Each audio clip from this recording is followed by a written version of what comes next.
Melissa, and I am so excited to talk about Talk to Me, which is directed by Danny and Michael Phillipou, and it stars Sophie Wilde as Mia in the movie.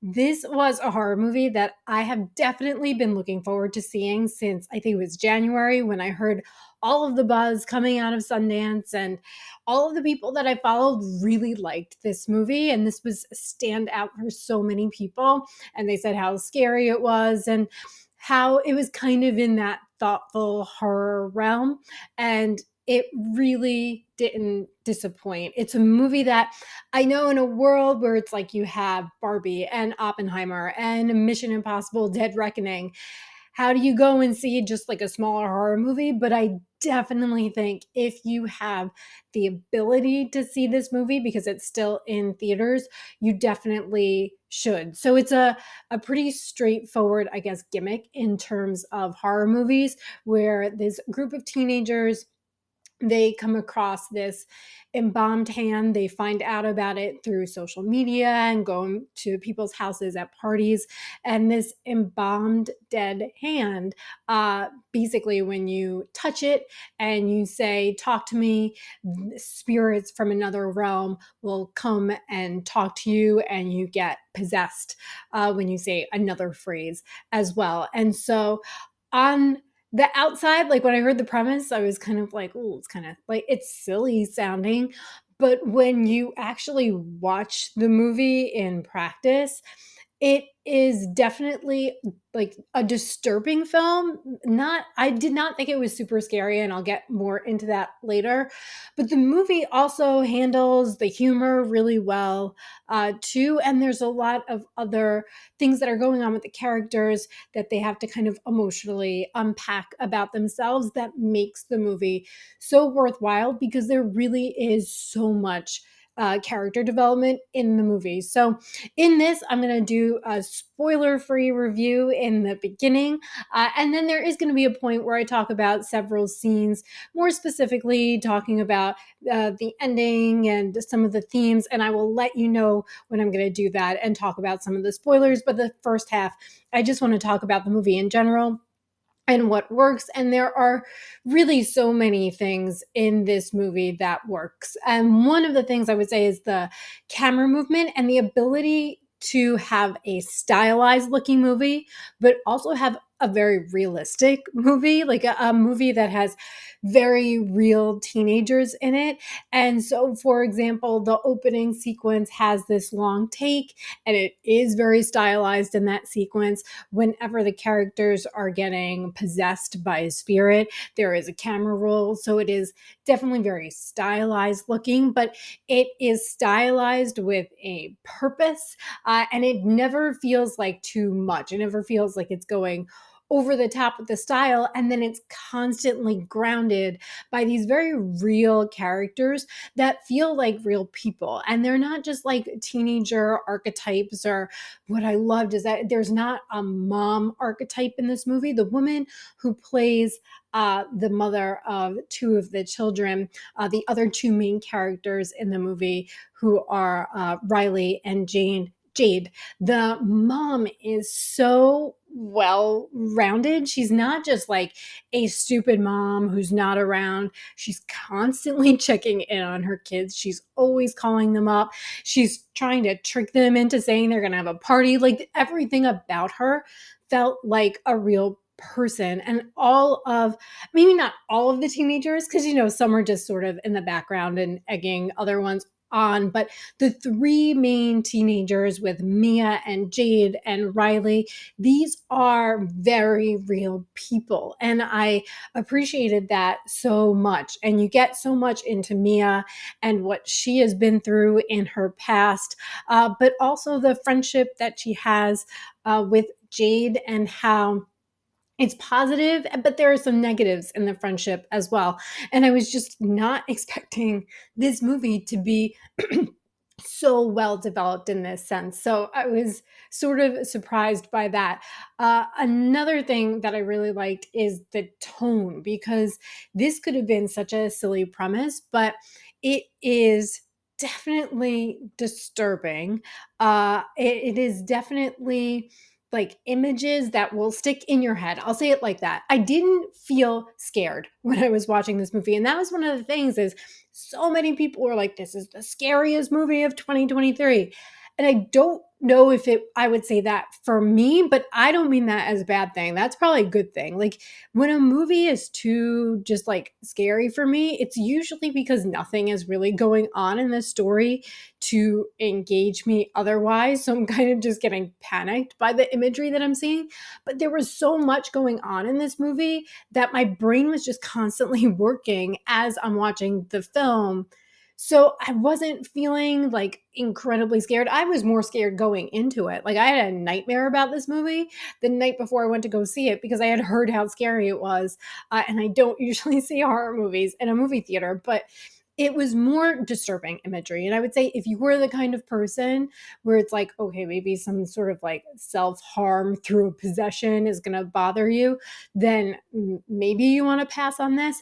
But in terms of like, there's not really jump scares in the movie or anything like that. And there's so much going on in the story that it's amazing. And the other part is they integrate humor really well in the movie also. And it doesn't feel like you're just jumping from genre to genre. It all just connects and transitions really well.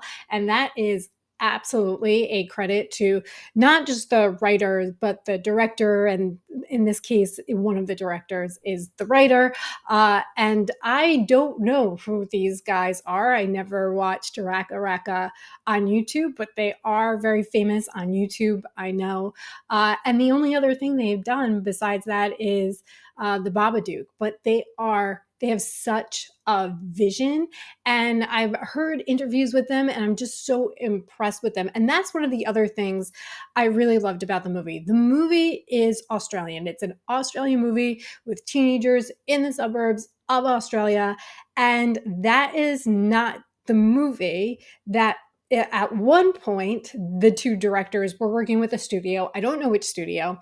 And they wanted them to get rid of the fact that there were accents in the movie. They wanted it to be American teenagers. They wanted a whole backstory on the embalmed hand. And that was one of the things I loved about the movie is you get like two lines about the embalmed hand and where it came from. And there's all of this sort of like lore and mystery behind it. And you get some of it answered, but you do not get all of it answered. And I felt like they're just not going into the tropes and like the things that are like the sticking points every time you watch a horror movie and you're like, all right, this is the point where we get the backstory and it's going to be like 10 minutes of exposition, and you don't get that here. So for the most part, the writing is really excellent. I will say there were a couple parts, and that's where I'll talk about the improvements, where it did fall into a couple of traps, but for the most part, it didn't at all. And then the other thing that I loved about this movie was the acting. Like the lead in this movie who plays Mia, her name is Sophie. I always forget it because I've never seen her before. Sophie Wilde. She was incredible. She is really leading this movie. Like the movie is resting on her shoulders, and her best friend and her best friend's brother are definitely a large part of the film. But if she could not make this movie work, the whole thing would have fallen apart. And she is incredible. And she goes like when she is possessed, and she goes from like that moment to a moment with comedy to a moment of sadness and a moment of desperation, anger. She just hits every emotion so well. You can feel it. I can't wait to see more of her in the future. But I also thought the person who played her best friend, I'll look that up, that's Alexandra Jansen. And then Joe Bird, who plays Riley, the brother, they were amazing as well. And they felt like such a tight knit group in the story, and they should, because of something that you find out that happens kind of earlier on. So the other thing that I really loved about this was the sound design. I mean, there were parts where it's just like the sound of being underwater, and one of the spirits died underwater. And so you get this kind of like sound design whenever certain things happen in the movie. And I thought that was also super, super effective. Like, this is a movie that has a lot to say in terms of identity, connection, lack of connection that people have to each other, sort of a focus on social media and the need for attention to feel like you're seen, to feel like you're worthwhile, finding out what is your identity, how does your identity change when you lose certain people in your life. Like, this movie actually had a lot to say. So I would definitely recommend that if you haven't seen it yet, please go see this movie. I definitely feel like it was worth seeing it in the movie theater, in the dark, on a big screen. It was great. And there is a one sequence. This is not so much of a spoiler, but there's one sequence with Edith Piaf, like an Edith Piaf song that is just, oh my God, it is so, so good. So, anyway, that's where I'm going to kind of pause in terms of non spoilers. I am going to talk about spoilers now. I am going to do a little bit of analysis about the movie. So if you haven't seen the movie yet, definitely pause it. Go watch the movie. If you want to come back and watch the rest later, you could definitely do that. But I don't want to ruin anything in this movie for you. So that is your warning. All right. So in terms of that, first I'll start with that scene, like that montage where all of the teenagers are going in and everyone's kind of getting a shot with the hand and having the spirits. Like, that sequence, I felt, not only was it fun, funny, great song choice, it really got you to understand why these teenagers would do such a stupid thing and how they would, summon these spirits. And it was more of like a party trick, like a game that they were playing. And once they were able to film this, get it on social media, get like the attention for it, it just made it so much more worthwhile for them. And they just thought it was more funny rather than anything else. And they always thought like they were in control, because as long as you have the 90 seconds where the person is possessed, but it doesn't go beyond the 90 seconds, everything is fine. Like, I don't know how they know it's 90 seconds, but I guess they know it's 90 seconds. And it was funny and it was believable. And being a person who teaches teenagers, I could 1,000,000% see all the teenagers that I know doing this, like wanting to get it on film, be possessed.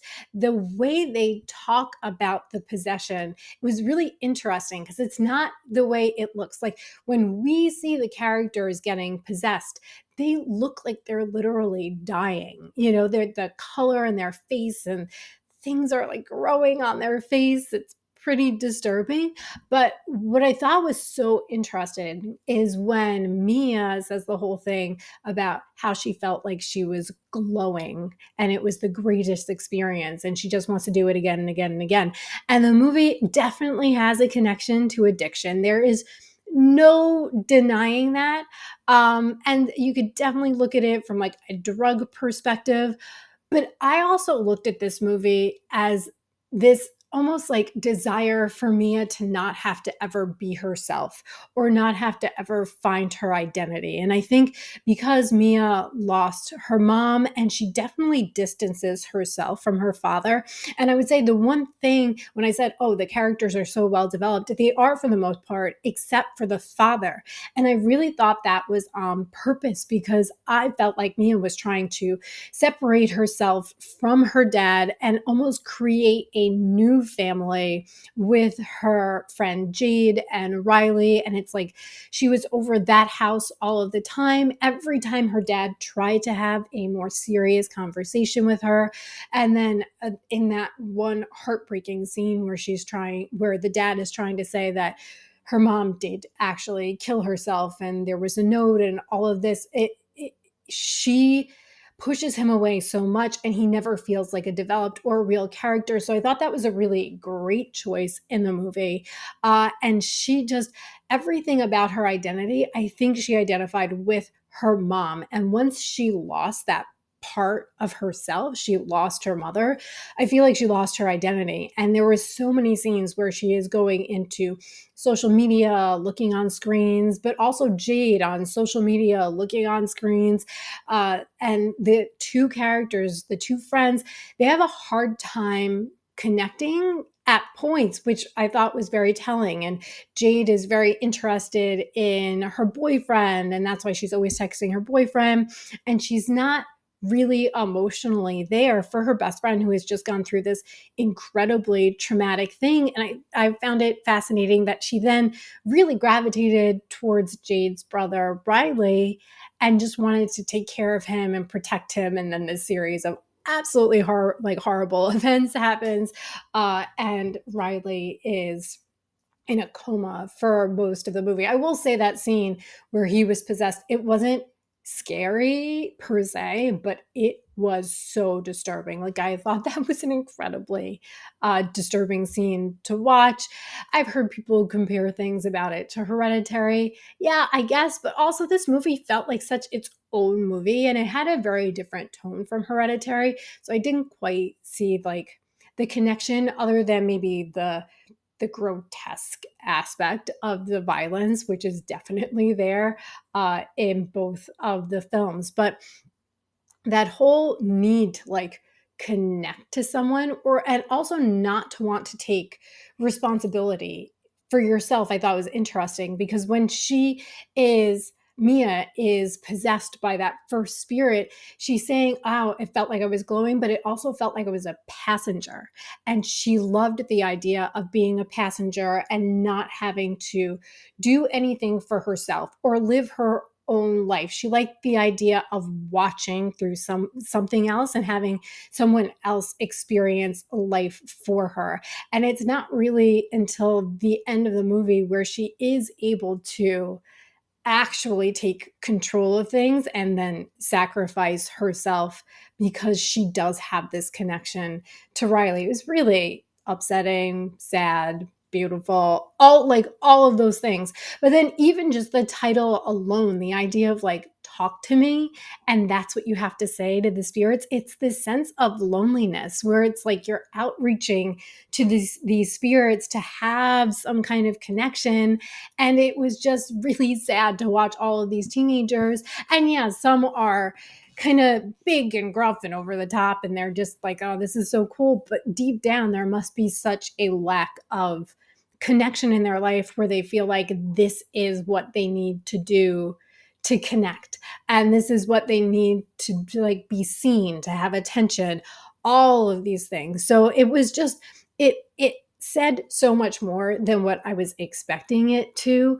I would say, in terms of what didn't work in the movie, there were a couple of spots where I felt like they probably could have taken sections out of the film. I thought the whole part with Daniel at the like 2/3 of the way through, that was kind of unnecessary to me. It's like you get the story in the beginning, and that was great. You get that intro scene that sets up the whole kind of premise and what potentially can happen by interacting with this embalmed hand. But at the end of the day, I don't know what we got from that sequence with Daniel. I don't see how it was important. And I definitely think it slowed the movie down. And I actually heard the director say that Daniel was a much bigger character in the movie, and they ended up cutting a lot of his scenes. So I'm not sure if that had an effect. I just felt like he wasn't so important in this movie. And so I did think that part just slowed it down a little bit. So this movie is an hour and 35 minutes. I think if you went to an hour and a half and you kind of knocked that part out, man, this movie would have been so tight. Like, it would have been just grabbing you from start to finish. But that one part I kind of felt was lagging. But that is really hardly anything of a criticism. I also loved that you saw so much from just Mia's perspective. And so when the spirits would come, see, for other characters, you wouldn't see what they were seeing. And that was such a smart thing, that we only see the spirits that Mia is seeing. And when Mia is seeing all of the different like spirits that are going around Riley, but we don't see it, I just thought it was brilliant, because your imagination just takes over. Oh, I will say that one sequence where you see what Riley's actually experiencing, like internally when he's in the hospital, that was pretty horrible looking, that version of hell or wherever they were. But so much about family, identity, connection, addiction, there is so much to unpack in terms of what it's saying, like what it's saying to be a teenager. And like I said, none of the characters are treated as if they're an archetype, they're actually developed. So I would definitely recommend this movie. If you've seen it, which I'm thinking at this point, if you made it this far, you definitely have. I would love for you to let me know what you thought about it. It was really exciting to see a horror movie that was a good horror movie and not just like a slasher. And those are fine, and I'll watch those, but I can't analyze them. I can't pick them apart. I can't look at the characters and why they do what they do. It's exciting because the directors have already said that they did a prequel where you get like the two brothers in the beginning and what happened with them. They filmed it already. It's supposed to be a short, so hopefully that will come on the Talk to Me 4K disc or somewhere there. I feel like if this is an A24 movie, they're going to do some special release and they're going to charge $35 for it, at least 45, maybe, who knows. They'll have special packaging. A24, they definitely they push it in charge of, in terms of like how much money you spend on their films. But they also already have an idea that they're developing for a sequel, and they want this to be like a sequel kind of a movie. So I'm excited for that. I would just want them to stick with that character Mia, because she's so interesting. And I think if you start going from like a different group of kids to another different group of kids, or adults, because at the end of the movie we see that it's adults actually who have the hand now. But I feel like I would like to stick with some of the same characters. So, what are your thoughts on the movie? What do you think in terms of if this were a sequel? What would you want to see in it? Are you excited for any other horror movies that are coming out this year? I don't know if I'm going to see the Exorcist sequel. It didn't really, I don't know. I saw the trailer. It looked okay. I probably will not end up watching that. But to me, I can't see there being a horror movie that I like more than this one, just because I don't even know that many horror movies that are coming out besides The Nun and The Exorcist and all that kind of stuff. And I'm just kind of sick of the same things over and over and over again. That's why it's so nice that this was just an original story, something different. Definitely nice to see something that's not the same thing over and over and over again. So let me know what you think. If you like this video and you want to see more like this, please hit the like button. If you're not subscribed, think about subscribing. And thank you all so much for watching. I will see you later. Bye.